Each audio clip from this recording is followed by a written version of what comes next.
आज का मौजू मेरे लिए बड़ा मुश्किल है, बड़ा दिल खराश है। और मैंने बड़ी कोशिश की कि इस मौजू को मैं ना छेड़ूं, लेकिन मैंने समझा कि अगर मेरे आज के इस टॉपिक पर अगर कोई एक नौजवान इससे कोई सबक ले ले तो मेरा ख्याल है कि हमारे आज के मौजू की कीमत अदा हो जाएगी। असल में अगर हम पीछे देखें तो नस्ल कशी में चंगेज़ खां, हिटलर, हलाकू खां ने अपना बड़ा किरदार अदा किया नस्ल कशी में। लेकिन उसने अपने दुश्मनों की नस्ल कशी की। आज हम जिस टॉपिक पर हम बात कर रहे हैं, इसकी सबसे तकलीफ दह बात यह है कि ये हमारे जो नौजवान जिनको इन्होंने वर्गला कर और इनको ज़िंदगी और मौत के हवाले किया, हम आज का हमारा मौजू भी उसी तरफ है। तो मैं हिटलर का थोड़ा सा जिक्र करूंगा कि हिटलर अंग्रेज़ों के साथ उसकी कोई दुश्मनी चलती आ रही थी। तो 1940 में उसने लंदन की ईंट से ईंट बजा दी। तो उसके बाद 1952 में मलका बरतानिया जब उसकी उम्र 24 साल थी तो वो क्वीन बन गई। तो अयूब खां के दौर में उसने हमारे मुल्क का दौरा किया। तो उस वक़्त हमारे मुल्क में मंगला डैम की प्लानिंग चल रही थी। तो मैं अज्यूम कर सकता हूँ, क्योंकि उस वक्त तो मेरी भी पैदाइश नहीं थी, कि अयूब खां और मलका बरतानिया के दरमियान, चूँकि उनको रीबिल्डिंग के लिए बड़े अच्छे तवाना किस्म के वो चाहिए थे, जफाकश लेबर। तो मंगला डैम की जद में हज़ारों एकड़ ज़मीन आ गई, हज़ारों देहात हमारे उसकी ज़मीन में आ गए, हज़ारों लोग बेघर हो गए, हज़ारों लोग बेरोज़गार हो गए। तो इस सिलसिले में मलका बरतानिया ने और हमारी गवर्नमेंट ने शायद आपस में ये मुआहदा किया कि ये बेघर लोगों को हम आबाद कर लेते हैं। तो उस दौर में वो एक लीगल तरीके से हज़ारों लोग बरतानिया में चले गए। वो जब वहाँ बरतानिया में गए तो चूंकि उस वक्त तो इन इलाकों के लोगों ने 50 का नोट भी नहीं देखा था। तो जब वहाँ गए उस वक्त शायद पाउंड की कीमत 5 या 6 रुपये होगी। तो जब उन्होंने कमाई करके वहाँ से पैसे भेजने शुरू कर दिए तो उस गांव की हालत, उस इलाके की हालत बदलनी शुरू हो गई। हुआ ये, उस वक्त जिस बच्चे की उम्र 10 साल थी, तो 10 सालों के दौरान वो कच्चे घर पक्के में बदल गए, साइकिल वाले मोटरसाइकिल पे आ गए, मोटरसाइकिल वाले गाड़ियों पे आ गए, इन्होंने ज़मीनें ख़रीद ली। तो वो नौजवान जो 10 साल का था वो 20 साल का हो गया। तो उसने सोचा कि इनकी हालत बाहर जाने में इतनी बदल गई है तो हम क्यों ना जाएं। तो वो तो एक लीगल तरीके से गए थे। लेकिन जब इन्होंने कहा कि जी हमने भी बाहर जाना है, माँ बाप को तंग किया, तो फिर इन्होंने माल डंगर ज़मीनें जायदादें बेचकर बाहर जाने का रास्ता इख्तियार किया। लेकिन वो रास्ता जिन लोगों ने इनको बाहर जाने का झांसा दिया, दैट वाज इलीगल। तो आज इस सिलसिले में आज हमने अरसलान साहब को, इमिग्रेशन कंसल्टेंट हैं, तो उनको हमने ज़हमत दी है कि आप हमें ये बताएं कि हम नौजवान नस्ल जो बाहर जाने के लिए बड़ी बेताब है, वो लीगल तरीके से किस तरह जा सकती है। Thank you so much, Jimshed Sir, for having me on your podcast. It's a big honor and I feel privileged कि हम उस टॉपिक के ऊपर बात करें जिस टॉपिक के ऊपर लोग सुनना चाहते हैं, उस टॉपिक के ऊपर जो लोग गलत गुमराह हो रहे हैं। It's our responsibility as people of the society जो इस काम को समझते हैं, जो बाहर रहे हुए हैं, हम उनको करेक्ट पाथ के ऊपर लेकर चलें कि बराए मेहरबानी do not waste your lives. जब आपके माँ बाप छोटे होते हैं, they treat you very very carefully and very delicately, लेकिन बराए मेहरबानी जो अपने माँ बाप के जो खुशियाँ थी उनको आंसू में तब्दील ना करें। आप उस रास्ते पर ना जाएं कि कल को आपके माँ बाप ये कहें कि हमारा बेटा किधर किधर और हमारा भाई किधर और हमारी बहन किधर. Even today with we are seeing that women are also now a part of this. So we will talk about this in detail कि आपके पास कई और रास्ते हैं in which you can explore legally. आप जाएं ना सिर्फ अपने लिए बट आप अपने मुल्क का ख्याल करें कि do not let your name of the country down. तो उसके ऊपर भी फिर मोस्ट डेफिनेटली बात की जाएगी. तो लेकिन हम क्योंकि इमिग्रेशन एडवाइजरी का काम करते हैं and in we operate in Lahore, Islamabad and now in Paris, तो हम लोग उसको उसके ऊपर ज़रूर बात होगी कि हम कैसे जो लोग हैं उनको बेहतर तरीके से गाइड किया जाए कि क्या प्रोफाइल है. देखें, नौजवानों की रीढ़ की हड्डी होती है मुल्क, या इनके ऊपर आगे मुस्तकबिल चलना होता है. जब 1965 की जंग हुई थी तो उस वक्त मलका तरन्नुम नूरजहां का एक तराना, ए पुत्र हटाते नहीं विकदे, तू लब दी फिरे उधार कुड़े, ये तो सौदा नगद भी नहीं मिलता. और हमारा अलमिया ये देखें कि हम अपने बच्चों को 30 लाख 35 लाख दे के एजेंटों के हवाले करके और मौत के मुंह में धकेलते हैं. उनका रास्ता देखें, उनका जाने का तरीका देखें, वो किन किन रास्तों से गुजरते हैं, किन मुश्किलात से गुजरते हैं. बॉर्डर पे गोलियों का निशाना बनते हैं, भूख प्यास तशद्दद, और लास्ट डेस्टिनेशन उनका ये होता है कि वो समुंदर में उनको गर्क कर देते हैं. तो इस हवाले से भी आप बताइए. So okay, so let's talk about dunki. What is dunki? What is dunki? Dunki एक, इसको बहुत आसान अल्फाज में कहें तो ये एक रूट है, ये एक रास्ता है जिसको हम कहते हैं एक चांस लेना. ठेठ ज़ुबान में कहते हैं चांस लेना. ये चांस लेते हैं यहाँ से अपनी ज़िंदगी को बेहतर करने के लिए यूरोप या यूएस का. अब डिपेंड करता है कि इन लोगों के पास पैसे कितने होते हैं. एक रूट ए है, एक रूट बी है, एक रूट सी है. जिसके पास थोड़े पैसे होते हैं वो यहाँ से फ्लाई करता है, लिबिया करता है, यहाँ से ट्रिपोली फ्लाई करता है. वहाँ पर जो ये ह्यूमन स्मगलर्स होते हैं ये इन लोगों को यहाँ से पे किश्ती बिठा के साउथ ऑफ इटली ले जाते, सिसिली ले जाते, बारी ले जाते हैं और वहाँ पर इनको छोड़ देते हैं. दूसरा रूट होता है कि जो थोड़े से कम पैसे जिनके पास होते हैं वो रूट यहाँ से अख्तियार करते हैं पाकिस्तान, पाकिस्तान से ईरान, ईरान तुर्की, तुर्की से आगे सर्बिया एंड सर्बिया से आगे बुडापेस्ट. तीसरा रूट है यहाँ पाकिस्तान से ईरान, ईरान से तुर्की और तुर्की से किश्ती पकड़ के टूवर्ड्स एथेंस. अब मामला रूट का नहीं है, मामला है उस रूट, आप जो रूट लेते हैं उस रूट में जो आपने बात की कि मुश्किलात हैं, वो मुश्किलात हैं क्या. आप जो हमारी एक बड़ी बहुत मानी जानी एक बेल्ट है, मंडी बहाउद्दीन, गुजरात, खारियाँ, ये दीना, झेलम, यहाँ के जो नौजवान होते, क्योंकि आप वाली बात, क्योंकि इन लोगों को देखा देखी आजकल आपको पता है सोशल मीडिया ने हमारा दिमाग कितना इन्फेक्ट कर दिया है. एक बंदा तस्वीर लगाएगा कि मैंने ये नई गाड़ी ली है तो दूसरे की भी ख्वाहिश होगी कि मैं भी वो गाड़ी लूँ. अब वो गाड़ी लेने के चक्करों में कहेगा मैं रिस्क लेने को तैयार हूँ क्योंकि मैं सोशल मीडिया से इतना ज़्यादा इफ़ेक्ट हो चुका हूँ. I will do whatever to his too कि मैं उसकी या तो कॉपी कर सकूँ या उससे एक कदम में आगे जा सकूँ. ये लोग क्या करते हैं कि लोग, कई माँ बाप भी, अब आजकल माँ बाप भी इसको डिस्करेज करना शुरू कर दिया उन्होंने कि मत इस रास्ते पे जाएं. यहाँ से कोई भी नौजवान मंडी बहाउद्दीन से शुरू करता है अपनी जर्नी. यहाँ से उसकी पहली जर्नी होती है कि हम किसी तरीके से कोयटा पहुँचें. कोयटा पहुँच के इन सबको इकट्ठा किया जाता है. कोयटा पहुँच के इनका काम होता है हम ईरान के बॉर्डर पर जाएँ. ईरान के बॉर्डर पे जो भी हमारा ट्रेड रूट का होता है, एक बहुत मशहूर हमारा बॉर्डर है ताफ्तान, वहाँ पर जो हमारी बेल्ट लगती है उनका जो एक सूबा होता है उसको हम सिस्तान एंड बलूचिस्तान कहते हैं. जो हमारा बलूचिस्तान और उनका सिस्तान एंड बलूचिस्तान है, वहाँ पर इन लोगों को रात के वक्त छोड़ दिया जाता है क्योंकि ईरानी फ़ौजी ज़ालिम है, बड़े मशहूर है इसके ऊपर. ईरानी फ़ौजी ज़ालिम है. हल्का सा वो अपनी जो वो एक जो बैरिकेड होती है वो कोई इस तरफ जाएगा उस तरफ जाएगा. ये लोग वहाँ से बॉर्डर के पास पहुँच के, हमारे पाकिस्तान और ईरान के बॉर्डर पे पहुँच के कहते हैं भागो भागो. अब वो भागो 2 से 2.5 घंटे you just continue your jog, you continue your running. अब आपको बॉर्डर के ऊपर खुले जानवरों की तरह छोड़ देना. अब आपका वाली वारिस अगले 2.5 घंटे के लिए कोई नहीं है. 2.5 घंटे इस तरह गुजर जाते हैं. कुछ थक जाता है, जो थक जाता है, जो रह जाता है जैसे ही वो फौज आएगी they will shoot you in directly into your head. 2.5 घंटे के बाद XLI और GLI इन स्मगलर्स की एक बड़ी मशहूर है कि ये जो Corolla, Toyota Corolla, it is very easy to get उसका रेंट, क्योंकि बहुत एक मुनासिब होता है। उस मुनासिब रेंट पे ये क्या करते हैं कि टोयोटा XLI और GLI को आगे खड़े करते हैं, 5 बंदों को डालते हैं डिग्गी के अंदर, 5 बंदों को डालते हैं गाड़ी के अंदर, सीटों पे बिठाते हैं, 5 से 7 लोगों को बिठाते हैं।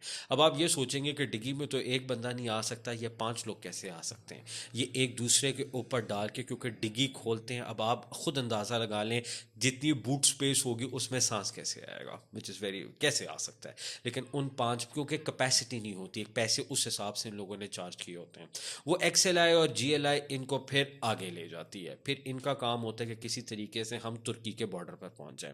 अब वहाँ पर क्या होता है कि टर्की के बॉर्डर से पहले एक रास्ता आता है जो ये लोग कहते हैं कि ये एक सेफ़ है, ये एक सेफ़ है। सेफ़ क्या होती है? सेफ़ एक वो घर होता है जिसमें ये लोग 100 से 150 बंदा रखते हैं, और वहाँ पे मुख्तलिफ दुनिया से लोग आते हैं, सिर्फ पाकिस्तान के नहीं होते। We are talking about countries such as the Central Asian states, Uzbekistan, Tajikistan, Kazakhstan, यहाँ से लोग आके वहाँ पर इकट्ठे हो जाते हैं, वहाँ पर तशद्दुद स्टार्ट होता है। अब यही जो ह्यूमन स्मगलर्स होते हैं, व्हाट दे डू इज़ कि अब उनको पता है ये लोग पैसे देकर आए हैं, अब और पैसे नहीं लेने, अब उनको मारेंगे, उनको पीटेंगे, उनको पानी नहीं देंगे, उनको खाना नहीं देंगे। लोग बेचारे ये चने चने लेकर आए होते हैं, वहाँ पर हम कहते हैं ना ये पानी की बोतल है जी, 50 रुपए की पानी की बोतल है, उन सेफ के अंदर ये जो ढक्कन का रेट होता है कि आपको कितने ढक्कन पानी चाहिए। ये जो नेस्ले की हमारी बोतल पड़ी हुई है, आपका ये 500 रुपये का एक ढक्कन है। These people survive on the bottle caps. अंदाज़ा आप इस चीज़ का लगाएं। अब बॉटल कैप्स पे सर्वाइव करना होता है। अब ये लोग आगे कहते हैं मंगवा पैसे, पीछे से पैसे मंगवा। उनकी वीडियोस बनाते हैं, वीडियोस बना के उनको माँ बाप को भेजते हैं या अपने उनके बहन भाइयों को भेजते हैं, और उनको कहते हैं मज़ीद पैसे मंगवाओगे तो फिर हम कहेंगे। कहीं हमने ऐसे भी देखे हैं, ऐसे केसेस देखे हैं, ऐसे केसेस सुने हैं कि जहाँ पर इन लोगों के जो प्राइवेट पार्ट्स होते हैं उनको काट दिया जाता है और बताया जाता है पीछे कि काइंडली इसको पैसे भेजें। पैसे नहीं भेजेंगे they will shoot you in the head. Arsalan भाई, ये सिलसिला कई सालों से चल रहा है, जी 10 20 30 सालों से चल रहा है। तो क्या आज का नौजवान, कल का नौजवान या उनके वालिदैन सिर्फ इस लालच में कि साथ वाला घर, उसमें गाड़ी है, वो मकान बड़ा है, उनका प्लॉट है, उनकी रहतल बहतल बदल गई है, तो हम ये तरीका इख्तियार कर ले, चलें, एक ने कर लिया, वो फंस गया, 2 ने कर लिया, 3 में कर लिया, ये तो एक सीरियल चल रही है और लोग मरते जा रहे हैं और दूसरी लौट आती जा रही है। ये कब ख़त्म होगी, किस तरीके से ख़त्म होगी? नहीं ख़त्म हो सकती जमशेद साहब, ये हमारी अनफॉर्चुनेटली एक दिमाग में एक चीज़ हावी हो चुकी है।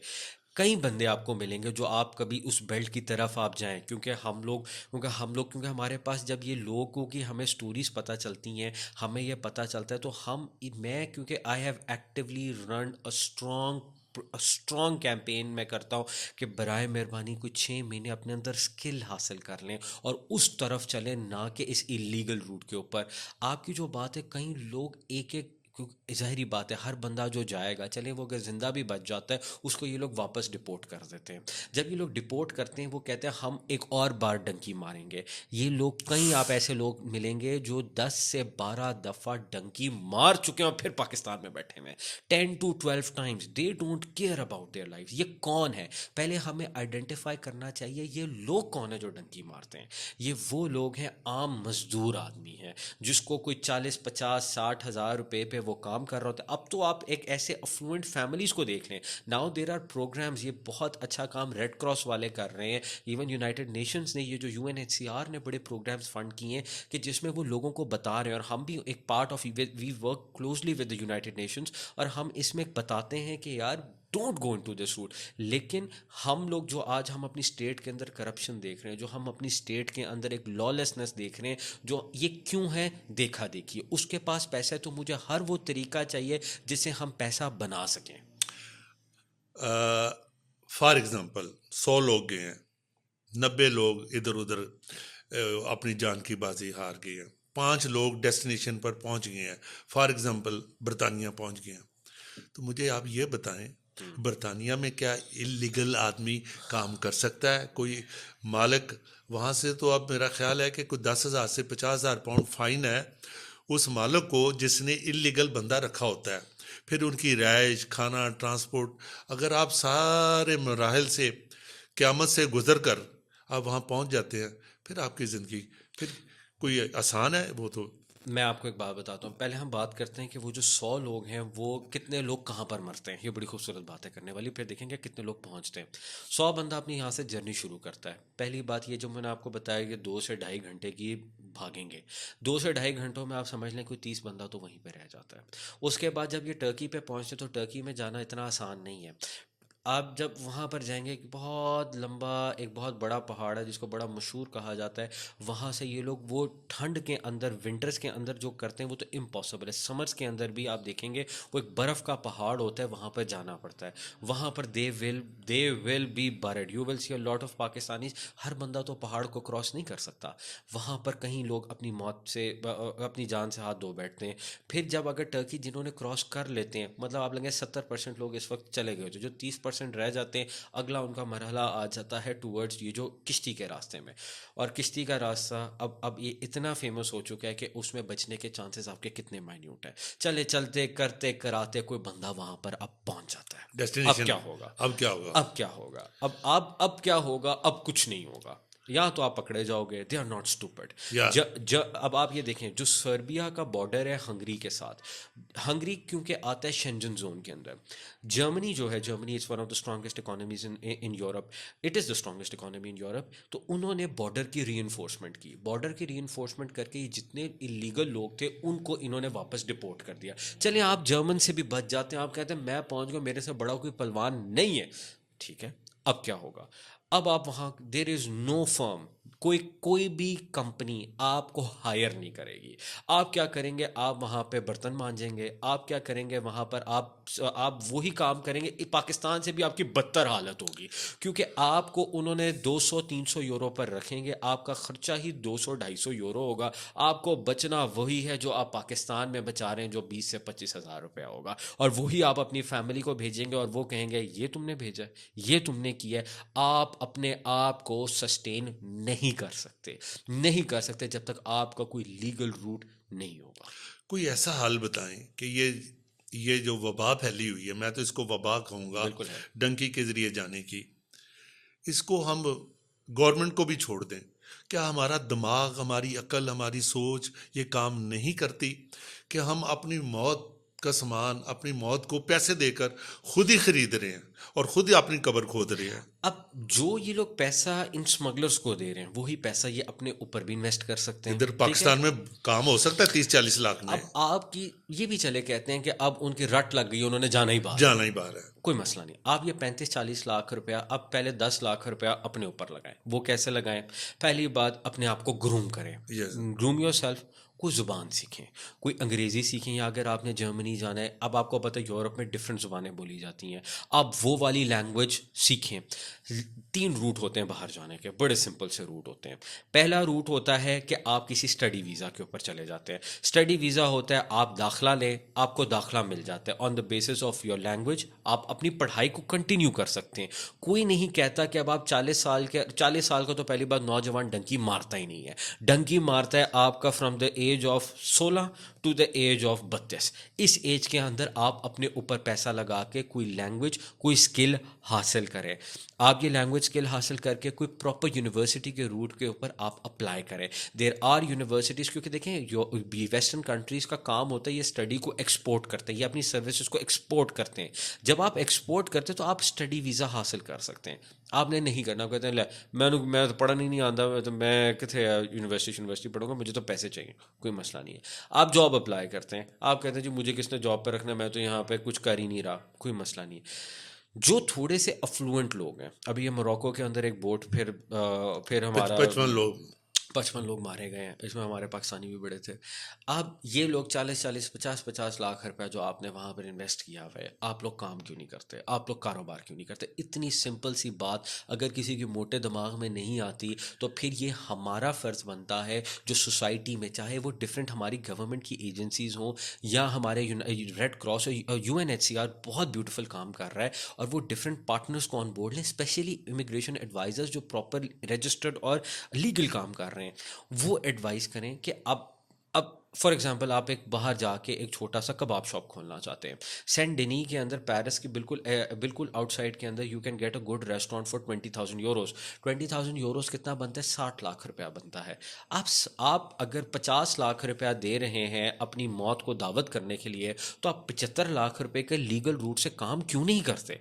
क्यों नहीं करते? इन लोगों को पता ही नहीं पता है। नहीं है। अब वो पता किसने बताना है? जिनकी जिम्मेदार, ये इमिग्रेशन एडवाइजरी का काम होता है कि आप लोगों को पता चले, आप जाके बिजनेस करें। आप कोई ऐसे अपने दिमाग में सोचे, स्पेन का इतना ब्यूटीफुल प्रोग्राम है, 20,000 यूरोस आप उसमें शो करवाते हैं, 60 लाख रुपए आपने शो करवाना है, लगाना भी नहीं है, और बताना है कि मैं वहाँ पे जाके कारोबार करना चाहता हूँ। फ्रांस का इतना ब्रिलियंट प्रोग्राम है कि आप 90 लाख रुपया वहाँ पर बैंक में जमा करवाओ और अपना एक साथ बिजनेस प्लान दो, आपने क्या करना है, मिनिस्ट्री ऑफ फाइनेंस आपको अप्रूवल देगी, आप लीगल तरीके से अपनी फैमिली के साथ 4 साल की रेजिडेंसी ले लें। अभी आप फ्रांस का एक दौरा करके हैं इसी हवाले से, इमिग्रेशन के हवाले से, जी जी। उसके बारे में बताएं, वो आपका कैसा रहा? बहुत अच्छा रहा जी। We were the first Pakistani, हम लोगों का माशाल्लाह जितना हमें वेल रिसीव हुए हैं, तो हम लोग गए थे, we had a very big event on the 9 January 2025। था क्या कि वी टुक, हम लोगों ने एक बिजनेस डेलीगेशन लेकर गए थे। हमारा जो काम है basically, my firm looks after business immigration. Business immigration होती है, आप एक इन्वेस्टर हैं, यहाँ पर कोई रियल एस्टेट, आप कोई प्लॉट लेते हैं, हम आपको कहते हैं प्लॉट मत लें, आप बाहर जाके अपने बीवी बच्चों के साथ वहाँ पर जाके इन्वेस्टमेंट करें। कोई आपको नहीं कह रहा 10 करोड़ लगाओ, 15 करोड़ लगाओ, इन्वेस्टमेंट स्टार्ट्स फ्रॉम 1 करोड़ रुपया। आजकल तो जो होंडा सिविक की आर एस टर्बो है, या भी हुंडई सोनाटा लॉन्च हुई, 1 करोड़ 72 लाख रुपए की है। तो बराए मेहरबानी गाड़ी ना लें, आप वहाँ पर जाएं और वहाँ पर जाके अपनी फैमिली के लिए बेटर फ्यूचर बनाएं। हम क्या करते हैं, हम हमारा एक इन्वेस्टमेंट, हम लोग एक इन्वेस्टमेंट प्रमोशन बोर्ड है, जो काम टीडैप का था, ट्रेड डेवलपमेंट अथॉरिटी पाकिस्तान का काम था, वो अब समझ लें प्राइवेट कैपेसिटी में हम लोग कर रहे हैं। हम अभी 21 लोगों की डेलीगेशन लेकर गए। 21 लोगों की डेलीगेशन लेकर जाने का मकसद ये था कि हम उनको वहाँ पर लेकर जाएं और उनको इन्वेस्टमेंट एंड ट्रेड अपॉर्चुनिटीज़ हम फ्रांस में दिखाएं कि आप वहाँ पर किस तरह का काम कर सकते हैं। 9 को हम we were very well received at the senate.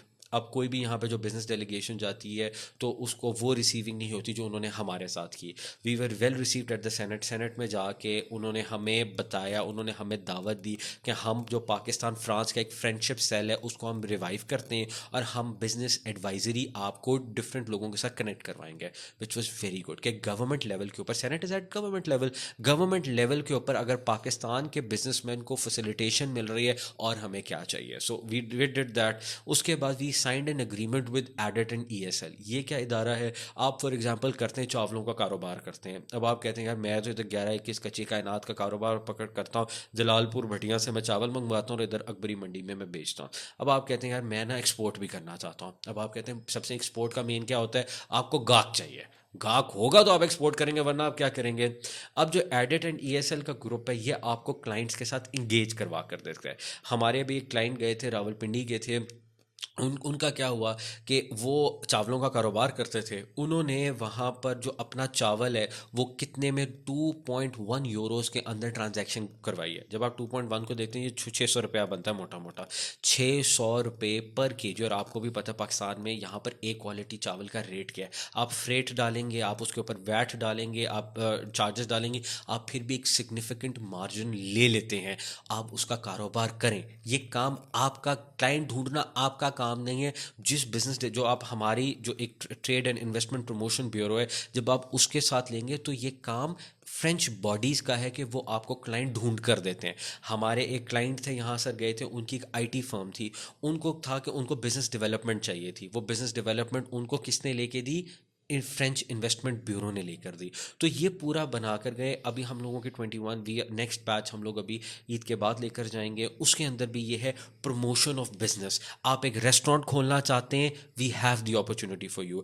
आप कहते हैं मैं कल को पानी की फिल्ट्रेशन प्लांट लगाना चाहता हूँ, we have that option for you. लेकिन आप लीगल रास्ते से जाएं, थोड़ा सा टाइम लगता है, थोड़ा सा पैसा लगता है, लगाएं, लेकिन this is the future of your children and your wife which is on the line.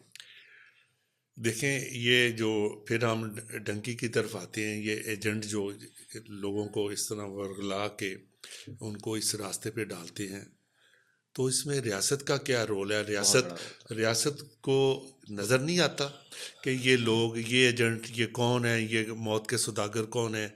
इनको प्रोविंशियल गवर्नमेंट पंजाब पकड़े, इनको सेंट्रल गवर्नमेंट पर पकड़े, उनकी शाह रख के नीचे ये इतना धंधा हो रहा है और इसको कोई पकड़ने वाला कोई नहीं है। कोई इबरत का निशान तो बनाए कुछ लोगों को। बड़े कुछ इन्वेस्टिगेटिव जर्नलिस्ट हैं, उन्होंने ये बात की है कि इसमें कई लोग शामिल भी होते हैं। ये हमारे पूरे मुल्क का एक वो अलमिया है, लोगों को पता होता है कौन क्या काम कर रहा है, लेकिन वही वाली बात है, हम उसको जाने देते हैं, गुजरने देते हैं। लेकिन उससे बड़ी जिम्मेदारी, ये तो है बिल्कुल माइक्रो लेवल के ऊपर है, उससे बड़ी जिम्मेदारी होती है कि आप ऐसा कंड्यूसिव इन्वायरमेंट करें। स्टेट, रियासत अगर आपका ख्याल रखेगी, हम कहते हैं ना रियासत माँ है, रियासत आपका ख्याल रखेगी, कोई भी बंदा इस रास्ते पे नहीं जाएगा। जैसे जो फ्रेंच है, फ्रेंच की बात करते हैं, हर बंदा वहाँ पर टैक्स पे करता है, टैक्स पे करता है, उनको पता होता है टैक्स का पैसा हमने अल्टीमेटली हमारे ऊपर लगना है, हमारे बच्चों की एजुकेशन फ्री है।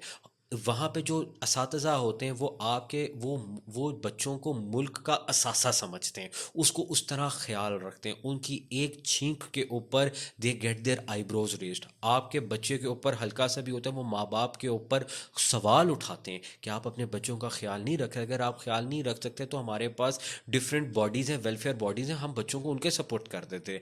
बेशक वो गलत हो, लेकिन क्या है, उनको ये माइंड सेट आप देखें that they care for their children. अभी तो ये चिल्ड्रन की बात है, वहाँ पर जो हेल्थ, जो आपको हेल्थ फैसिलिटीज़ मिलती हैं हमारे मुल्क में, अगर आप इसी तरह, ये बहुत बड़ा मसला है, वो आप टॉपिक बहुत लंबा डिस्कस कर सकते हैं अभी उसके ऊपर। अभी लेकिन अमेरिका क्या प्रेसिडेंट ट्रम्प आए हैं, तो उन्होंने इमिग्रेशन लॉ बड़े सख्त कर दिए जी हैं। जी किए, बिल्कुल और किए। वो कह रहा है कि फॉरेनर्स इलीगल की यहाँ कोई गुंजाइश नहीं। हत्ता कि उसने ये कहा है कि मैं अपनी आवाम के लिए इनकम टैक्स फ्री करूँगा, और ये जो गैर मुल्की लोगों को इमदाद हम देते हैं, इधर उधर जाते हैं, जी ये इनकम टैक्स के खाते में डालूंगा, अपनी पब्लिक को रिलीफ दूंगा। जी। तो इस हवाले से आप क्या? देखिए, हम लोग बहुत ज़्यादा एक्सटेंसिव काम करते हैं अमेरिका की स्किल्ड माइग्रेशन के ऊपर ना। तो स्किल्ड माइग्रेशन के ऊपर हम जब काम करते हैं तो हम एक बहुत ज़्यादा पहले डर बैठ गया कि ओहो, अमेरिका ने तो अपने बॉर्डर बंद कर दिए। अमेरिका ने अपना कोई बॉर्डर बंद नहीं किया, अमेरिका ने अपने बॉर्डर बंद किए इलीगल माइग्रेंट्स के ऊपर। अब इलीगल माइग्रेंट्स के ऊपर कौन आता है, वही वाली, अब एक तो डंकी होती है ना हमारी यूरोप की, और एक डंकी होती है हमारी अमेरिका की। अमेरिका की डंकी का भी रास्ते बहुत ख़तरनाक हैं, यहाँ से एक्वाडोर, एक्वाडोर से पानामा, सेंट्रल अमेरिका, निकरागुआ और होंडुरस क्रॉस करके सीधा मेक्सिको, और मेक्सिको से फिर आगे यूएस की दीवार फलांग के, मतलब it is absolutely terrible. Donald Trump excellent excellent strategies, बहुत अच्छा, और ऐसा ही होता है। पोलैंड की भी जो प्रेसिडेंट लेवल के ऊपर, गवर्नमेंट लेवल के ऊपर ये स्टेप हुआ, और आज I was in Poland 2 weeks ago, और मैं देख कर रहा हूँ how excellent the economy is going. It is projected कि 2030 के अंदर पोलैंड की जो इकोनॉमी है इंग्लैंड की इकोनॉमी को क्रॉस कर जाएगी, which is a very big deal. क्यों हुआ? इमिग्रेशन को, इलीगल इमिग्रेंट्स को कर्ब डाउन किया, उनको रोका है। पॉलिसी बड़ी सिंपल है, आपके पास पेपर नहीं है, आप एलियन है। पेपर क्या होता है? आपके पास वर्क परमिट नहीं है, आपके पास बिजनेस परमिट नहीं है, आपके पास स्टडी परमिट नहीं है, आपके पास फैमिली परमिट नहीं है, you are not allowed, you are not welcome in the country, and that is how it should be. ये हुआ। फिर एक जो हम पाकिस्तानियों ने भी बहुत ज़्यादा फ़ायदा उठाया है कि अपने जो बच्चों की पैदाइश करके अमेरिका में उनको पैदा करो और उनका पासपोर्ट ले लो, जिस सोली, जिसको हम कहते हैं सिटीजनशिप बाय बर्थ, उसके ऊपर भी there is a big amendment जो अभी पास हो जाएगी वेरी सून, कि इसको भी ख़त्म कर दिया जाएगा, क्योंकि लोग इसका गलत फ़ायदा उठाते हैं। आप सीधे रास्ते पर चलें, उस पर टाइम लगता है, उसको आप पैसा, बराए मेहरबानी अपनी उंगली टेढ़ी मत करें।